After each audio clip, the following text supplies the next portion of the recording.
Welcome to Madhu's embroidery and crafts. இந்த வீடியோவில் bridal blouse பற்றி பார்க்க போகிறோம்.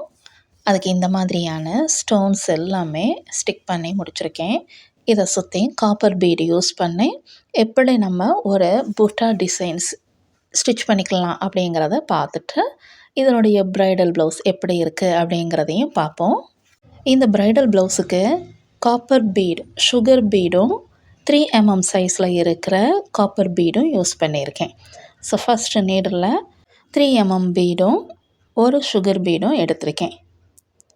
இந்த மாதிரி இப்போ அந்த ஸ்டோனுக்கு கொஞ்சம் தள்ளி க்ளோஸ்டாக எடுக்கக்கூடாது, கொஞ்சம் தள்ளி எடுத்துட்டு இந்த 2 பீட்ஸையும் இன்சர்ட் பண்ணிவிட்டு ஒரு ஸ்டிச் பண்ணிக்கிடணும் ஆரியில்.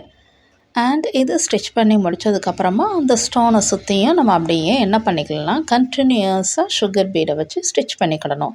ஸோ நான் எடுக்கிற இந்த சுகர் பீடையும் 2 நான் என்ன பண்ணிக்கிட போகிறேன், லோட் பண்ணுறது நிறைய லோட் பண்ணிக்கிடணும், ஸ்டிச் பண்ணுறது 2 பீட்ஸ் மட்டும்தான் இன்சர்ட் பண்ணிவிட்டு ஸ்டிச் பண்ணிக்கிடணும்.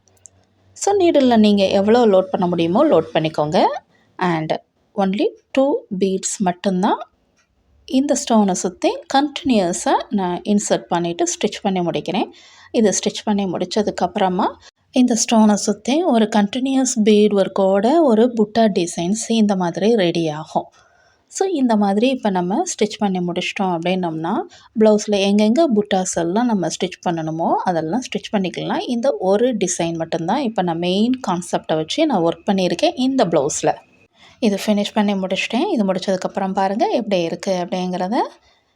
இந்த ஒரு டிசைன் தான் இப்போ ஃபுல்லாக இந்த ப்ளவுஸில் ஸ்டிச் பண்ணி முடிச்சிருக்கேன். அண்ட் இதனுடைய பேக் நெக் இப்போ எப்படி இருக்குது அப்படிங்கிறதையும் பார்த்துட்டு ஸ்லீவும் எப்படி இருக்குங்கிறதையும் பார்ப்போம். ஸோ பேக் நெக்குக்கு the same sugar beads and 3 mm beads மட்டும்தான் யூஸ் பண்ணியிருக்கேன். அண்ட் கொஞ்சம் ஸ்டோன்ஸ் எல்லாம் யூஸ் பண்ணியிருக்கேன். இப்போ பேக் நெக் பாருங்கள், இந்த மாதிரியான ஒரு கண்டினியூஸ் பீட் ஒர்க்கோடு இந்த டிசைன்ஸ் இருக்கும். இப்போ நான் முந்தின இதில் காமிச்சேன் பார்த்திங்களா, அந்த புட்டாஸ் ஒர்க் எல்லாமே எப்படி ஒர்க் பண்ணியிருக்கோம் அப்படிங்கிற அதை இந்த மாதிரியான நெக்லைன் பக்கம்லாம் ஸ்டிச் பண்ணி முடிச்சிருக்கேன்.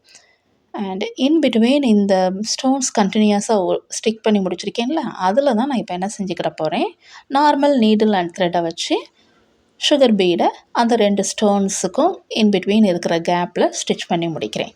இதுக்கு நான் எடுக்கிற கவுண்டிங்ஸ் வந்து 3 சுகர் பீட்ஸ் எடுத்துக்கிறேன். இந்த கவுண்டிங்ஸில் எடுத்துகிட்டு அந்த ஸ்டோனுக்கு இருக்கிற கேப்பில் வந்து இந்த மாதிரி ஸ்டிக் பண்ணி முடிச்சிட்டோம் அப்படின்னோம்னா அந்த 2 ஸ்டோனுக்கும் இருக்கிற இன்பிட்வீன் இருக்கிற கேப் வந்து ஸ்பேஸ் இல்லாமல் பீட் வந்து ஸ்டிச் ஆகி முடிக்கும்போது ஃபுல் கவர்டாக நல்லா ஒரு கிராண்ட் லுக் கிடைக்கும். ஸோ இந்த மாதிரி தான் நான் நெக்லைனுக்கு பேக் நெக்குக்கும் ஃப்ரண்ட் நெக்குக்கும் ஒர்க் பண்ணி முடிச்சிருக்கேன். இந்த மாதிரி நம்ம ஒர்க் பண்ணி முடிக்கும்போது bridal blouse design and heavy work எல்லாமே நீட் ஃபினிஷிங்கில் பியூட்டிஃபுல்லாக கிடைக்கும். நெக்ஸ்ட் இப்போ இந்த பீட் ஒர்க் எல்லாம் ஃபினிஷ் பண்ணி முடித்ததுக்கப்புறமா என்னுடைய பேக் நெக் எப்படி இருக்குது அப்படிங்கிறதையும் ஜஸ்ட் ஒரு அரேஞ்ச் பண்ணி உங்களுக்கு அந்த ஸ்லீவ் டிசைன் எல்லாம் எப்படி இருக்குங்கிறத காட்டுவேன். அண்ட் இதனோட சேர்த்து அந்த ப்ளவுஸுக்கு மேட்சிங்காக உள்ள ஹேங்கிங்ஸ் ப்ளவுஸ் ஹேங்கிங்ஸும் எப்படி மேக் பண்ணியிருக்கோம் அப்படிங்கிறதையும் உங்களுக்கு காட்டுவேன்.